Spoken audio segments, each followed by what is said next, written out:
Hello friends, সিজেস little ওয়ার্ল্ডে তোমাদের সবাইকে স্বাগত। আজকে একটা নতুন ধরনের রেসিপি নিয়ে তোমাদের কাছে চলে এসেছি। এটা হলো লিচুর পায়েস। আমরা অনেকেই চালের পায়েস খেতে পছন্দ করি না, যেমন আমি নিজেই চালের পায়েস খাই না। তো তাদের জন্য লিচুর পায়েস এটা অসাধারণ একটা ডেজার্ট হতে চলেছে। এর জন্য আমি দুধ নিয়ে নিয়েছি। দুধ দুধটাকে বেশ অনেকক্ষণ ধরে ফুটিয়ে নিয়ে আমি এখানে পরিমাণ মতন চিনি দেবো। যার যতটা দুধ যেরকম মিষ্টি খেতে পছন্দ করো সেই অনুযায়ী চিনি দিয়ে দিতে হবে এটাতে।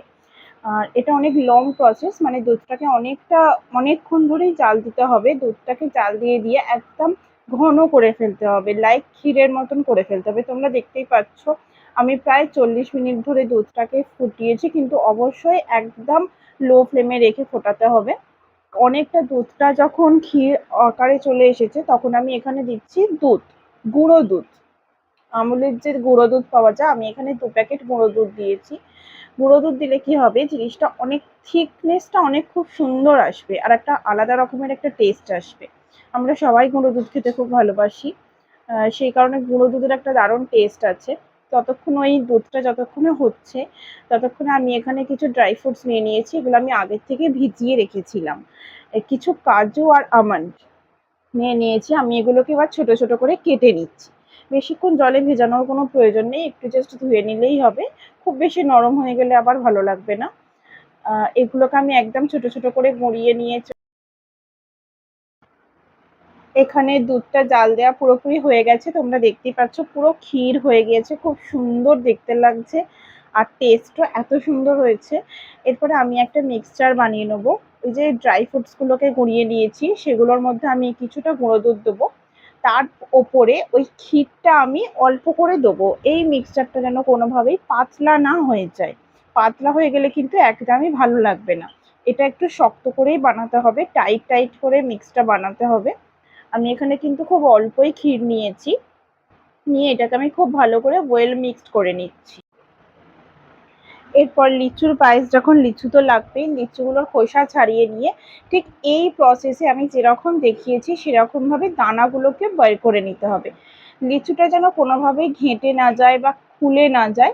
শুধু আস্তে করে একটা সাইড কেটে ছুরি দিয়ে লিচুর দানাটা শুধুমাত্র আলতো করে বের করে নিতে হবে। লিচুটা যেন কোনোভাবেই ভেঙে না যায়। এখানে আমার প্রত্যেকটা লিচু থেকে দানা বের করা হয়ে গেছে। তোমরা দেখতে পাচ্ছ কোনো লিচুই ভাঙেনি। ঠিক এইভাবেই লিচুর দানাগুলোকে বের করে নিতে হবে। আমার এখানে মিক্সটাও রেডি।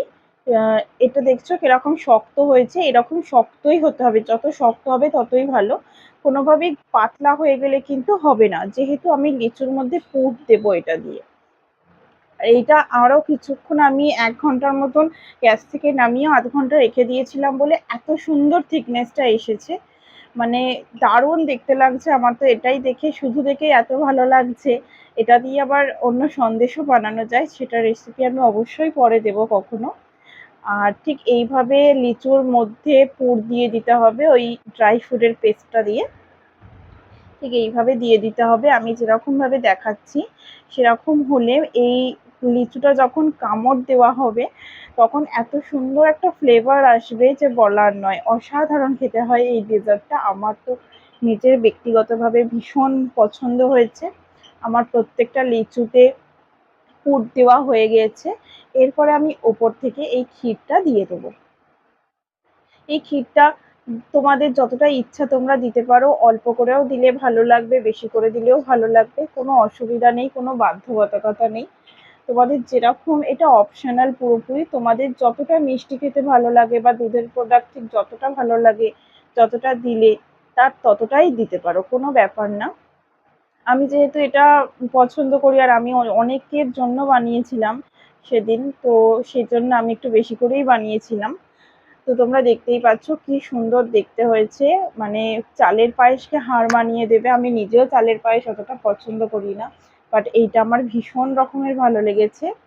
তো তোমরা সবাই দেখলে রান্নাটা, যদি ভালো লেগে থাকে অবশ্যই লাইক করো, কমেন্ট করে জানিও কেমন হয়েছে। আর সাবস্ক্রাইব করতে কিন্তু ভুলো না। বাই।